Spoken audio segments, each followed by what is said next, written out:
Hello everyone. Please like and subscribe to the channel so you don't miss our stories. Summer arrived gently, as if the world itself had leaned close to hum a quiet song.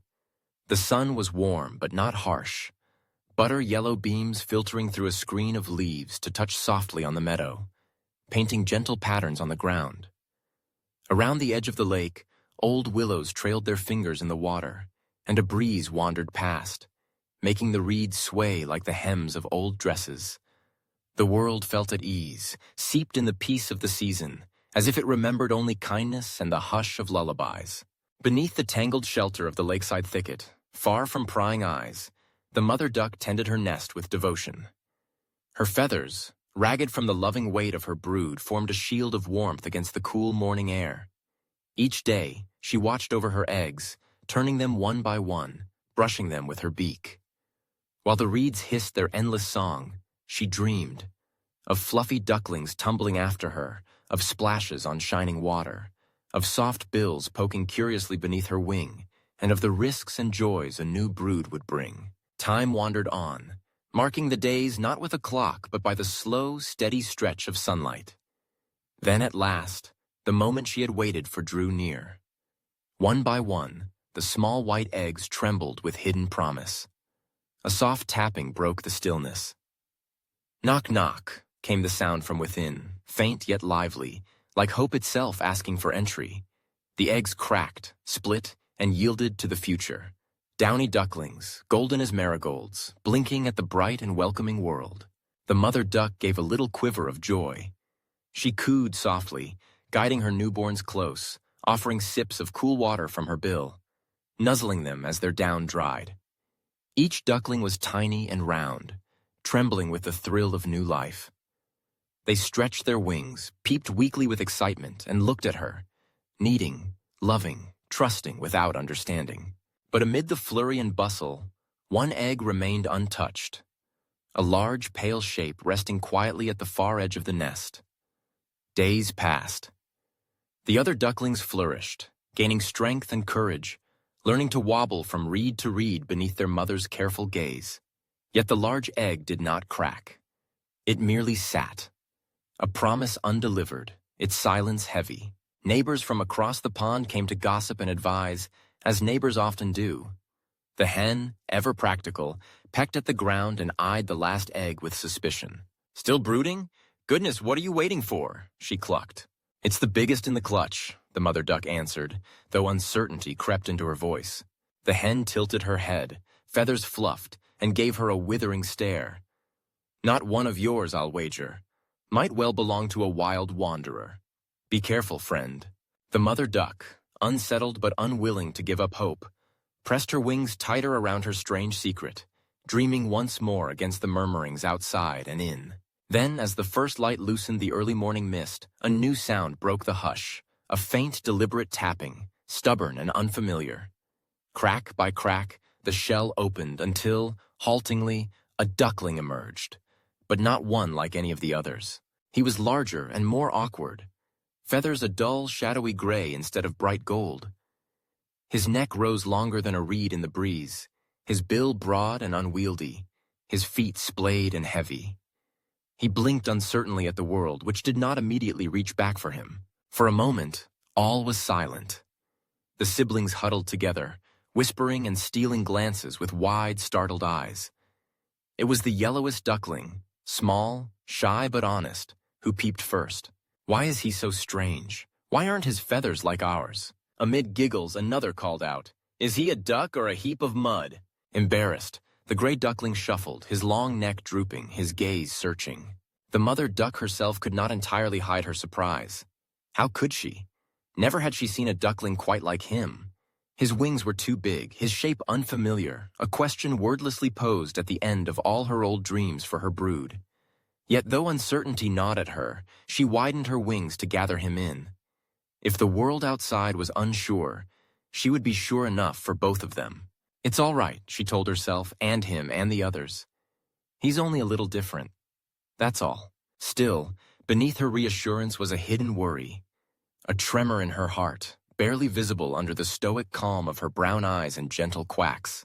The days turned, as days do, moving forward at the slow, unstoppable pace of all living things. The sky retained its clear blue, the wind its song, and the lake its quiet promise. The new family settled into their days, chirping, swimming, learning to hide from foxes tumbling in the sun. Yet always there was the larger duckling, the one not quite like the rest. Wherever there was laughter, there was also a shadow, a sense that while he was part of the family, he lived at its edge, trailing always one careful webbed foot behind. He tried with all his heart to keep up with the others. When the ducklings bobbed for snails near the shore, so did he, though his long bill made things awkward.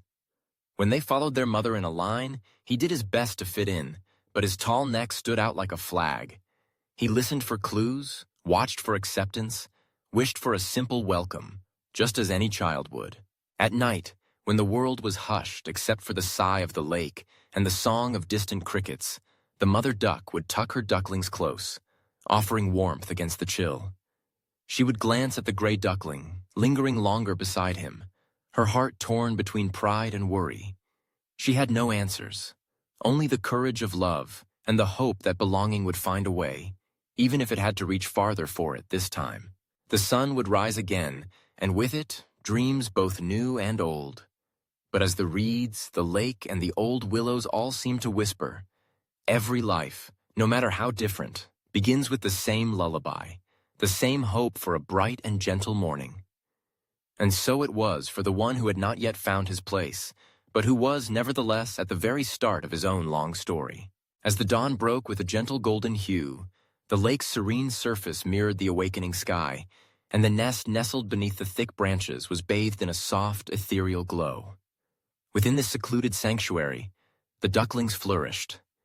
Each day brought fresh lessons, new discoveries, and a growing sense of curiosity about the world beyond their humble nest. Small and bright-eyed, they learned to waddle clumsily through waving grass, taking delight in each tumble and triumph as their little webbed feet grew more confident under them.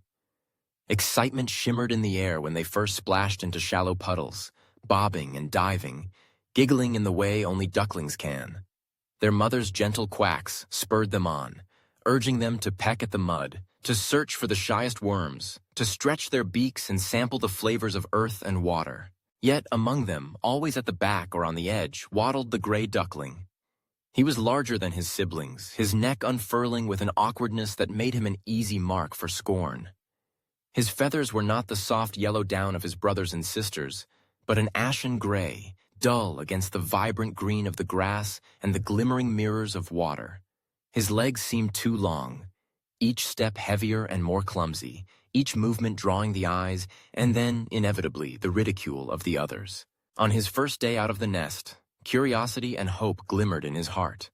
He trailed behind his mother, eager to join in the simple joys of duckling life. But as they filed past the farmyard, he felt the gaze of the world, heavy and unkind. A flock of hens, their feathers glossy in the morning sun, stopped their foraging to stare.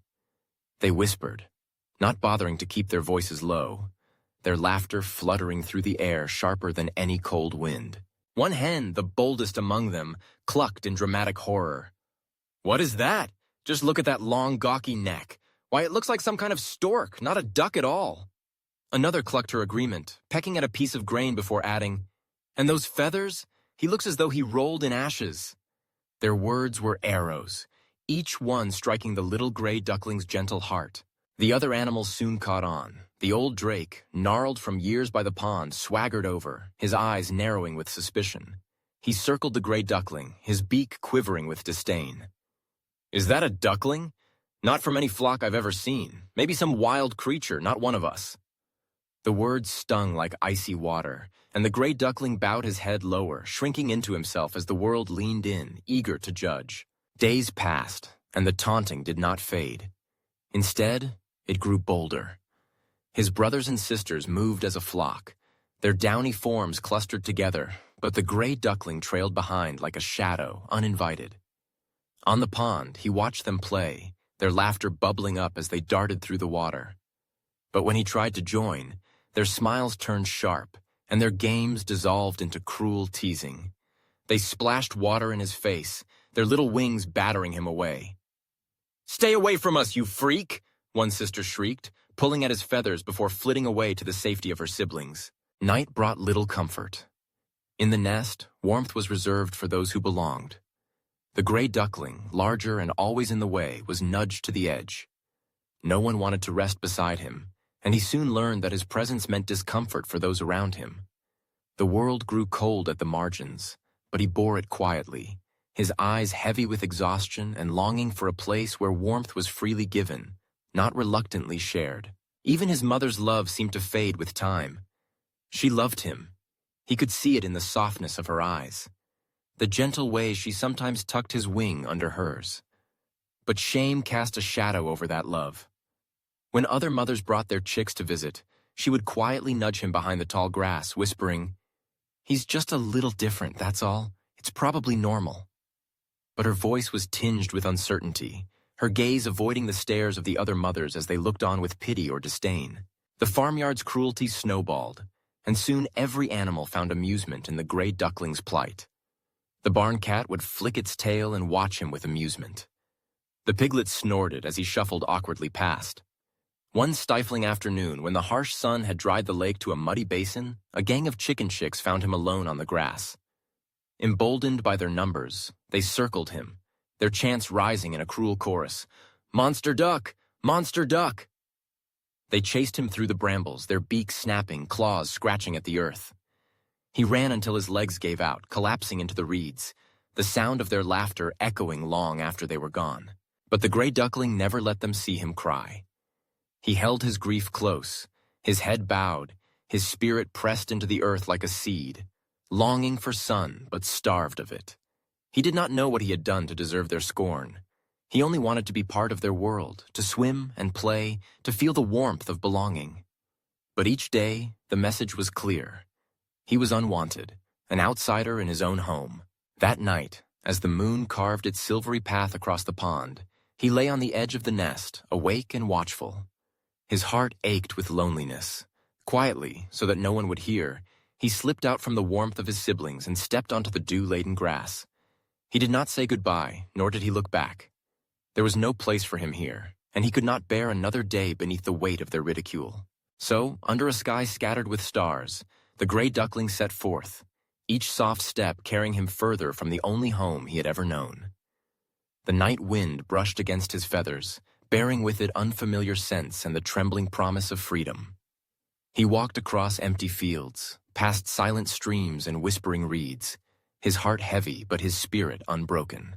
He did not know where he was going, only that somewhere, perhaps, there was a place for a duckling like him, a place where he would not be mocked by his gray feathers or shunned for his difference. Somewhere the laughter would be welcoming, the warmth sincere, and the world large enough for all manner of creatures. Onward he walked, away from ridicule and pain, each lonely step a quiet act of hope. A hope that somewhere acceptance was waiting, and that his journey, though begun in sorrow, might lead at last to belonging. It was the quiet hours before dawn, and the world seemed wrapped in a delicate hush. The night dew, no heavier than a whisper, clung to the bends and hollows of the path, gleaming faintly under a wan, silvery moon. The moonlight fell across the grasslands and slipped over still, ponded waters, quietly painting the landscape with a glassy chill. All the world seemed set adrift in its lonely beauty. No frogs sang, no insects hummed, and on the narrow path walked a lone figure. A gray duck, small but resolute, moving quietly through the sleeping countryside. Each step he took came heavier than the last, as if the weight of all he had known pressed down upon his slender back. He did not look behind him, for sorrow lay in every discarded moment. He did not look too far ahead either, for where he was heading was a mystery, perhaps an end to his loneliness, perhaps just more sky and empty ground. But despite the aching in his legs and the pains of old memories echoing behind him, he kept walking, driven by something nameless that lived, quietly persistent inside his chest. The stars faded into misty dawn, and the world began to glow with a pale light. He arrived at last at the edge of a great marsh, a place where rushes towered over his head and the scent of damp earth clung to the air. The reeds danced in the freshening morning breeze, casting wavering shadows upon the water. Beneath his feet, the mud felt young and alive, as though it breathed with the first sighs of the day. There, standing among the reeds, he saw them, a flock of wild geese, tall and regal, with silver-gray plumes that shone in the morning sun. Hope fluttered within him, uncertain and fragile. Their feathers resembled his own. Their long necks and graceful stance echoed something deeply familiar. Hesitantly, timidly, he took a step forward, heart fluttering with hope and fear. Would these creatures so like himself embrace him? The answer came swiftly. A goose, the largest of the flock, strode forth and gazed down at him. Her eyes were sharp but not cruel, her voice steady but cold when she spoke. "Who are you? You do not belong to us, nor do you seem to belong anywhere else." The gray duck felt his voice tremble, words tumbling out in a shy murmur. "I don't know. I only want a place to rest, somewhere to belong, where no one will turn me away." A ripple moved through the flock. Another goose scoffed, feathers ruffling in mild annoyance. "If you don't know who you are, how can we know? Go on your way." No kindness shone in their eyes. Even surrounded by those whose feathers reminded him of his own reflection, he remained an outsider, too strange to belong, too different to understand. So again, he continued his wandering. Days melted into each other as he wandered from pond to pond, through fields fat with summer grass, and the edge of woods brimming with the calls of other creatures. Once he paused at a pond where lotus flowers bloomed, their petals pink and white above glossy leaves. He caught a silver fish in the cool water and listened for company. But only frogs and crickets sounded nearby, both falling silent when he approached. In another place, he spotted an old cat basking in a patch of sun. The cat regarded him with wary curiosity, then with a flick of his tail slunk away. An enormous frog paused to gaze at the gray duck from a shaded rock, then croaked a low, lonely sound and plunged into the water. The gray duck felt again and again that he was marked by a difference, something unnameable that set him apart. One sticky, shimmering afternoon, the gray duck stumbled to the edge of a pond beside a small wooden cottage. The air was dense with the promise of rain, and the world seemed heavy with late summer's breath. There, an old woman noticed him through her kitchen window. She tottered out to meet him, squinting in amusement. "Well, well," she exclaimed. "A duckling! Not much to look at, but perhaps you'll be useful for eggs." With hands skilled and firm, she ushered him inside, where a cat and a hen lived in uneasy truce. For a short time, the gray duck dared to hope he had found his home at last, but peace did not follow. The old woman's cat, lean and sharp-eyed, studied him with disdain. "You don't know how to chase mice. Utterly useless, aren't you?" The hen, plump and gossiping, scolded him for his silence and his odd way of being.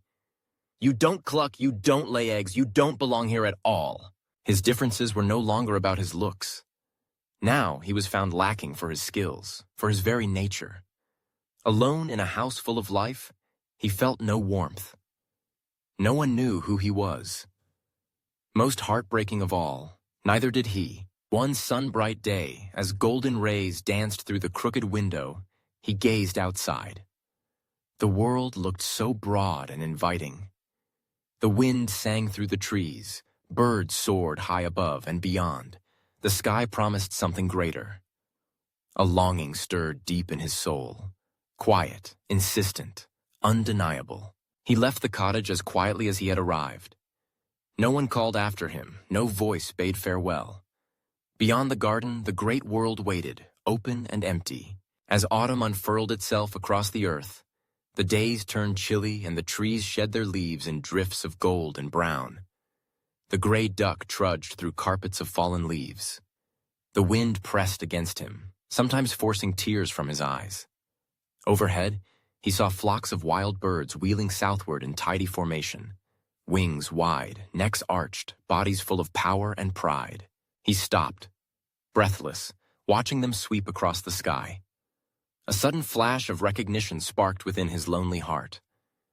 They looked like him, each movement a mirror, each line and curve of their bodies an echo. He raised his head and called, his voice brittle and thin. It fluttered upwards, lost to the wind, unheard by the distant flock. He watched as they vanished into the wide blue horizon. Alone in the waning light, the gray duck stood upon the open ground, feeling a stirring hope mingled with sorrow. He did not know the name for what he felt. He did not know where the answer waited, only that he could not stop searching. Something out there called to him, some hidden place or truth he could almost touch. And so, unbowed by loneliness and doubt, he set out once again, driven by the promise of belonging, whatever form it might take. Autumn had faded almost imperceptibly, its golden memories lingering only in the shadows beneath bare trees and the muffled hush that now blanketed the land. The last amber leaves twirled from their branches in the restless wind, settling upon the ground in trembling heaps before being swept away by invisible hands. As the days passed, the world seemed to grow quieter, as if nature itself was holding its breath. And then, quite suddenly, winter arrived. There was no gradual transition, no gentle easing into the cold. Instead, the air sharpened with a merciless edge, the sky darkened to the color of wet slate, and the earth grew hard and unyielding.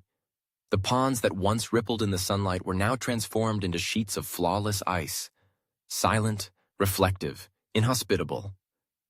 Where once dragonflies skimmed and darted, where tadpoles wriggled in murky warmth, there was only stillness now. Snow fell, thick and relentless, covering the landscape in a heavy silence. Hunger followed soon after, lurking in every hollow and empty belly. The lost gray duckling wandered this frozen wilderness, his downy feathers heavy with ice. Each step was an ordeal. His legs ached with cold. His body shivered even as exhaustion pressed upon him like a great weight. Hunger gnawed at him, making his thoughts muddled and his vision blur at the edges. Yet he kept moving, driven by an instinct that told him to survive even as his hope dwindled. One day, desperate for shelter from the piercing wind, he pushed his way beneath a cluster of tangled leafless bushes. The branches rattled above him like dry bones, offering little protection. The wind screamed through the thickets, carrying snow and ice, biting at his skin until every movement stung with pain.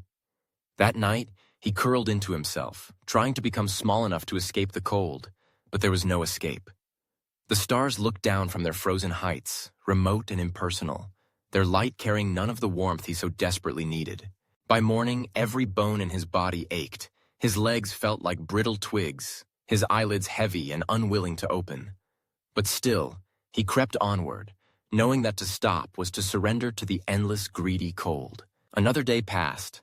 He could not count the days anymore, and he stumbled upon a pond that had not fully surrendered to the winter. The weak winter sun could not quite banish the ice from its center, and a small, dark patch of water shivered at the edge. Joy flickered briefly in the duckling's heart. He rushed to the water, slipping in with a splash that sent chills over his every nerve.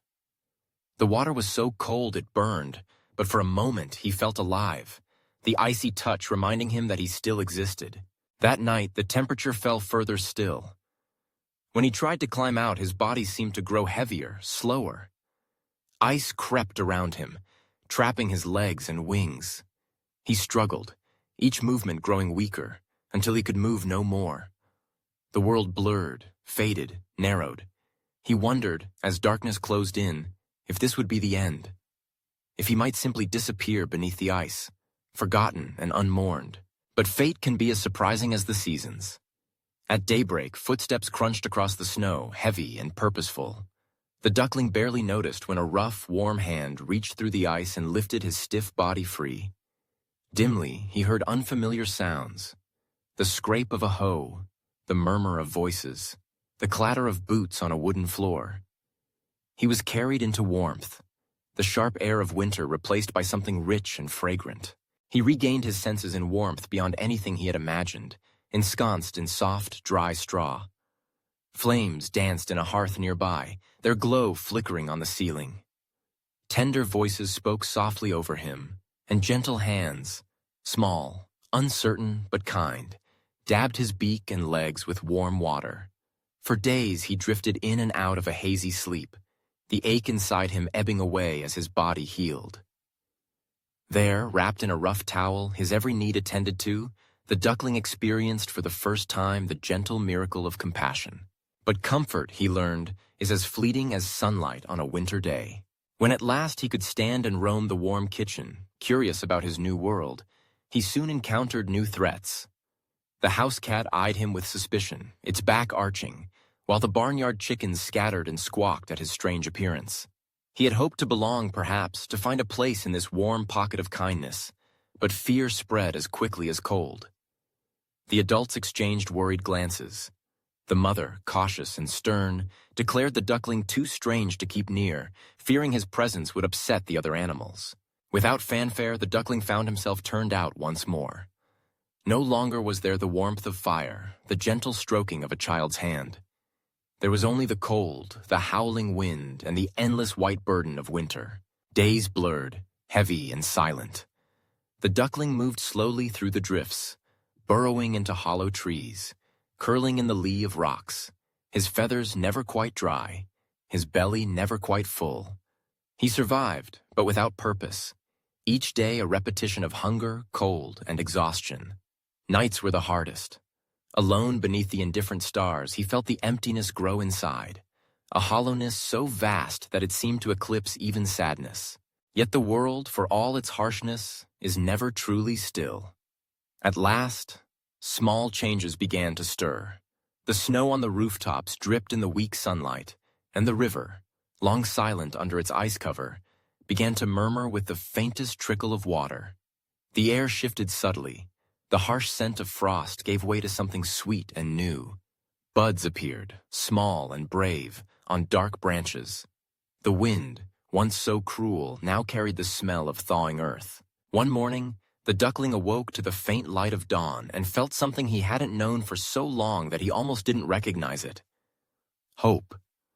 Winter's hold was loosening, and in its retreat lay the promise that life, in all its unpredictable beauty, might be waiting just ahead. He rose, his body scarred but stronger, his spirit new and fragile as the first blades of grass piercing through retreating snow. And even as he moved forward, uncertain and alone, the world itself seemed to whisper that harsh winters do not last forever. That spring, with all its possibilities, was coming for him too. Winter's grasp loosened, retreating like a persistent shadow dissolving beneath the gentle touch of a new dawn. Days began to stretch their golden fingers over the land, caressing the once frozen earth. The chill that had lingered for so long now faded with every sunrise, replaced by the soft, hopeful scent of new grass waking from its slumber. Everywhere, life answered the call of spring. The ground, once hard and unyielding, grew tender underfoot, humming with the secret flutter of roots and tender stems. Where frost had blanketed the world in silence, the first green shoots trembled, uncertain yet eager, fragile and full of promise. Amid this quiet transformation, the gray duckling stirred from sleep. The changes outside were undeniable, warmth in the air, lively sounds on the breeze, but there was something shifting inside him as well. Each morning, as he wandered to the pond's edge, he found himself pausing, eyes drawn to his wavering reflection. Gone were the familiar splashes of gray and brown that had once branded him an outsider. Each day, a few more of those feathers slipped away, replaced by the pure white down shining faintly where the morning light touched him. The awkward, shivering creature who had known nothing but hardship and longing was fading. In his place, someone new was emerging. Spring enveloped the world in a jubilant embrace. The fields basked in sunlight, painting their hillsides with carpets of wildflowers. Violet, yellow, and blue. Bees danced and hummed among the blossoms, carrying the golden secrets of pollen. White butterflies flickered like motes of light beneath the broad, cloudless sky. Above, the birds proclaimed the season with joyful songs, building their nests high in the greening branches. Amidst all this celebration of life, the duckling passed largely unnoticed. And for the first time, he was grateful. No one scorned him. No one drove him away. He was part of a world that had found its rhythm again.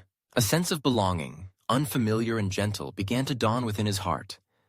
The pain of loneliness did not vanish overnight, but it softened, overtaken by quiet wonder.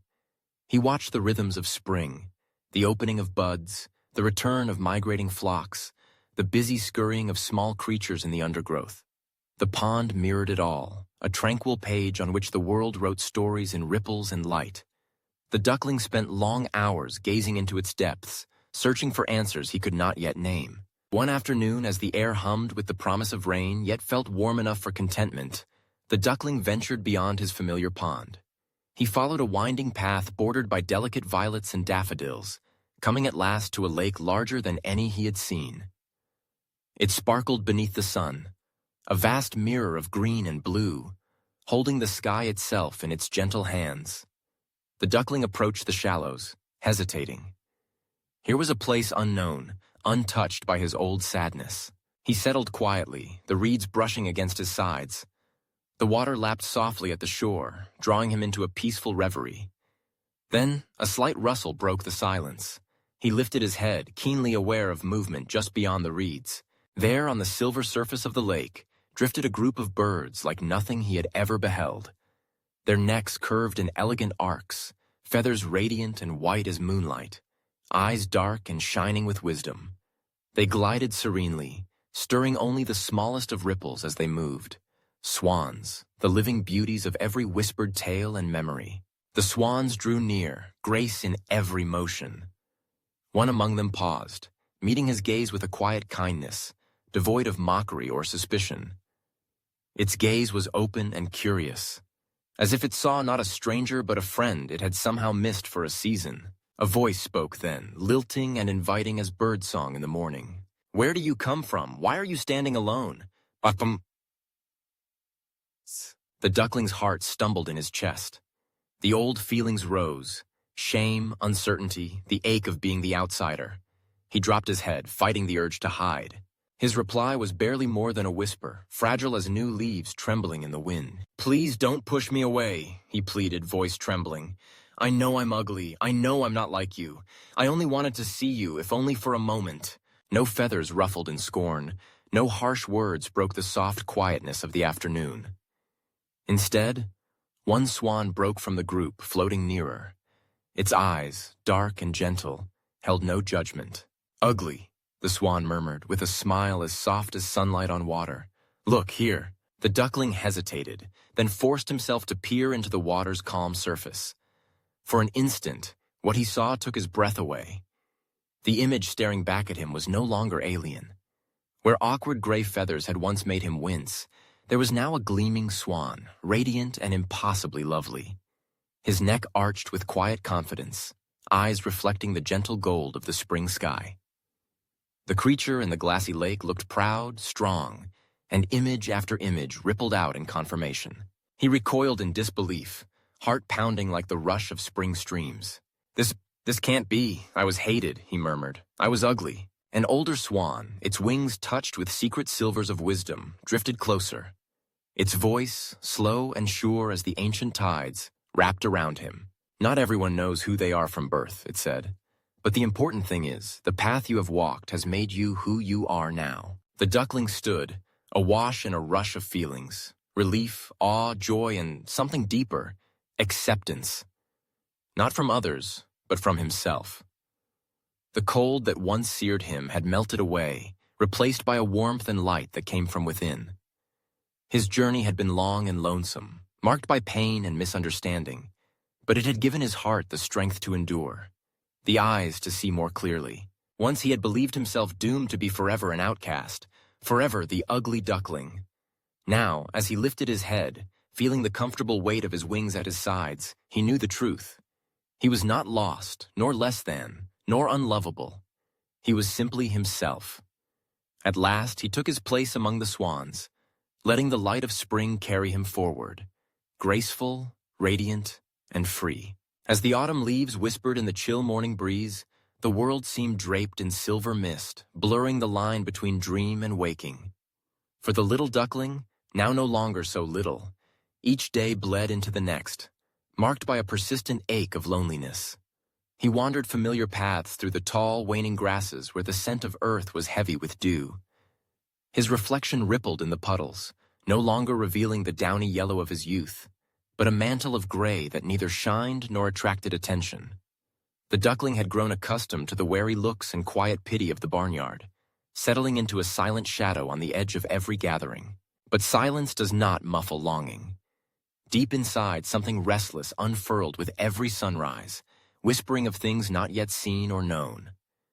The chill of approaching winter pressed him further into the wild edges of the farm, where the woods curled close and the sky stretched unbroken above the open fields. One morning, when mist clung to the grass like a shroud and the world seemed hushed, a sudden beating of wings sliced through the quiet.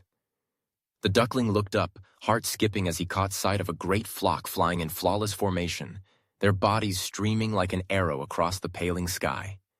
Among them, a silhouette gleamed, a bird of radiant whiteness, soaring effortlessly on the wind. To the duckling, it seemed as if the entire sky brightened around this beautiful stranger. He watched, transfixed by the power and grace of their flight. Something stirred deep in his chest, partash, part yearning, a desperate wish to rise above, to belong, to be unchained from earthbound sorrows. Suddenly, the flock melted into the horizon, but one figure broke from their ranks, a stately swan, wings arching broad and strong. The great bird swooped in a wide circling arc and then glided gently to earth, landing with barely a ripple of disturbance beside the startled duckling. "Hello," the swan greeted him, voice warm and kind, as if old friends meeting again. The duckling shrank inward, aware of his bedraggled appearance compared to the swan's immaculate wings and proud stature. Words tumbled out, edged with embarrassment. "You? Who are you?" "Ipapat sushpisi." The swan regarded him with eyes bright and serene. "I am a swan, and you, what are you called?" "Beat." The duckling hesitated, shame nipping at his heart. "I'm just an ugly duckling," he confessed, his voice barely above a whisper. "I cannot hope to be like you. I'm nothing special." The swan frowned slightly, shaking its elegant head. "Who told you that you are ugly?" it asked softly. "Perhaps you have not yet seen yourself truly." The duckling blinked in confusion, uncertainty warring with a flicker of hope rising, unbidden, within him. The swan motioned with a tilt of the head. "Come with me," it invited, "and perhaps the mirror of the world will show you what your eyes have missed." Drawn by something he didn't fully understand, the duckling followed. They walked beneath branches that dripped golden leaves, past streams where sunlight gleamed in fractured beams. The world was quieter here, the only sound the gentle rush of their steps and the distant call of migrating birds. As they approached the wide, tranquil lake, the mist lifted, unveiling a surface so still it seemed made of glass. The swan paused at the water's edge, gesturing for the duckling to look.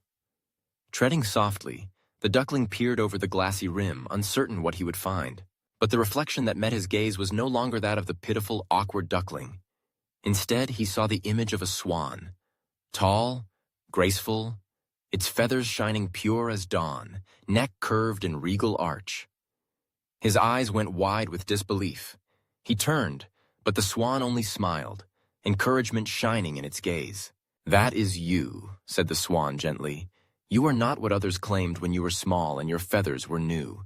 You are a swan, one who had not yet grown into their glory." A rush of emotion surged through the duckling, joy, disbelief, and a soaring relief that seemed to lift him from the earth itself. "Is it true?" he whispered, still half afraid it might be a trick of the light. "It is," replied the swan with certainty. "Sometimes it takes time for the world to recognize beauty. Sometimes it takes even longer to see it in yourself. The journey you have taken has shaped you, but it has never lessened your worth." For a long moment, the new swan simply stared at his own reflection, marveling at the transformation. The sorrow and loneliness of the past grew distant, like a storm that had passed. In its place, certainty and self-acceptance bloomed, fragile but steadfast. Then, with a powerful beating of wings, the elder swan leapt skyward, calling back, "Come, fly with me, the world is wide, and there is a place for you among us." New confidence pulsed in the young swan's veins. He gathered himself, spreading his wings wide, so wide it seemed impossible they had ever been cramped or awkward. With a leap, he broke from the earth and surged after his companion, rising into the limitless sunlit sky. He soared above the fields and woods that had once defined his world, seeing them now with new eyes. The horizon no longer felt like the boundary of dreams, but the beginning of a new adventure. In the company of the swans, he found freedom and belonging, carried forward by the wind and his newfound strength. And the lesson of that fateful encounter remained with him for all the days to come. Beauty, like courage, exists in every heart, waiting for the moment when it can finally, fearlessly take flight.